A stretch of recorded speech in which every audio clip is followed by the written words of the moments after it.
తమ్మి నాకు ముచ్చట చెప్పు.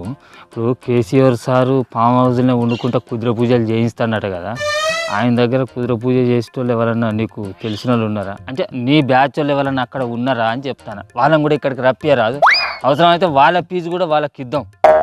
కుదిర పూజలు చేసేందుకు కొంచెం వాళ్ళు పవర్ఫుల్ వాళ్ళు ఉన్నట్టున్నది కదా. ఓ ముసలడా, ఇంతకు నువ్వు దేనికి పూజలు చేయించుతావు, ఎవరి కోసానికి పూజలు చేయిస్తావో మా కూడా చెప్పరాదే, నీకు పుణ్యం ఉంటది గాని. అరే నువ్వు ఆగరా ఆయపోరి, ఏమైనా దొర్రిగా లెక్కనే నా చుట్టూ తిరుక్కుంటే చెవులో గుయ్యి అని మోసుకుంటాడు వాళ్ళకి దక్కుదారా గడి మొక్కన పో. నీ కుదిర పూజ ఎట్టుండాలో ఇరికేనా? కేసీఆర్ సార్ ఇంట్లో కూర్చొని కుదిర పూజలు చేస్తేనే అదేందో ఏం సొరంగం, ఎస్ఎల్బిసి సొరంగం అనేది కూలిందట కదా. అంత పవర్ఫుల్గా ఉండాలి, అవసరమైతే అంతకంటే పవర్ఫుల్ ఉండని. నీకు ఎంత డబ్బు కావాలన్నా ఇచ్చేద్దాం మనం. అది కాదు తాత, అది ఏం పూజ చెప్పు, పవర్ఫుల్ చేద్దాం అంతేనా? గట్ల అట్లా ఉండాలి, పవర్ఫుల్ ఉండాలి. మనకు పైసా రూపాయి ఎక్కువైనా మంచిదే. ఓ నీ నోట్ల మన్నుగొట్ట, మంత్రాలకి చింతకాయలే రాలే అంటారు. అసంటిది గా ఎస్ఎల్బిసి సొరంగం ఎట్లా కూలుతుంది?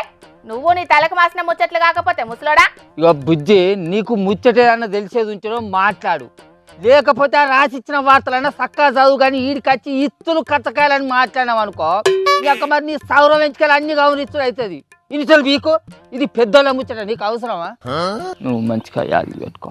ఇంతకు ఈ క్షుద్ర పూజలతోనే ఆ సొరంగం కూలిందని నీకు చెప్పిన పెద్ద మనిషి వాళ్ళు చెప్పు.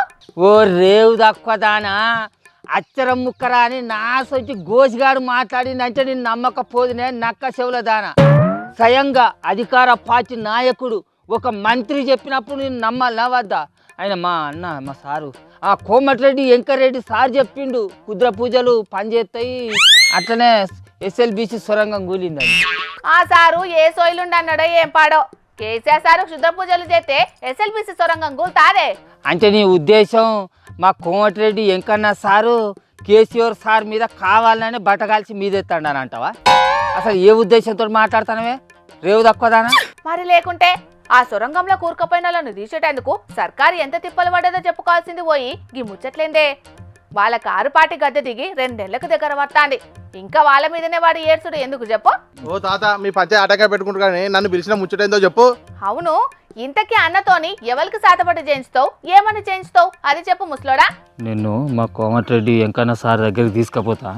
జరంత వాళ్ళ తమ్ముడు కోమటిరెడ్డి రాజగోపాల్ రెడ్డి సార్కు మంత్రి పదవి వచ్చేటట్టు ఇచ్చేటట్టు మా రేవంత్ రెడ్డి సార్ మనసు మారేటట్టు ఏదైనా ఒక శాతపడి చేయాలి.